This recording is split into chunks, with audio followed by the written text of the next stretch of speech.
Production diseases are very important and a growing concern today for several reasons. The classic one is that they impose a financial drain to the system. What makes them more relevant today is that production diseases are also responsible for the use of antibiotics. And as we all know, nowadays there is a major concern about the use of antibiotics in livestock systems. Also significantly is that production diseases are mainly responsible for the increased environmental impact of livestock systems, such as those of pigs and poultry.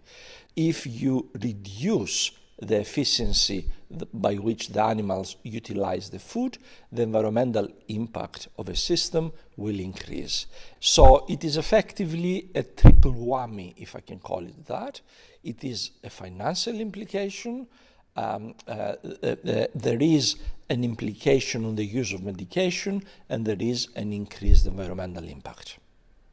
There are several common production diseases that are associated with either respiratory or enteric conditions. However, the one that people tend to forget, and it is a production disease, it's mortality. Because we know that mortality in pig and poultry production systems increases with the intensity of production.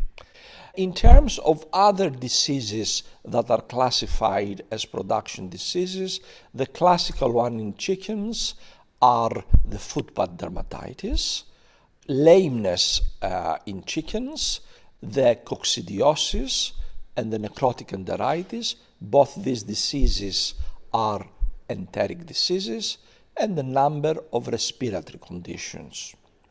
In terms of the pigs, the major conditions are respiratory conditions like enzootic pneumonia and lameness, both in the growing pig population, but also, very importantly, in the sows.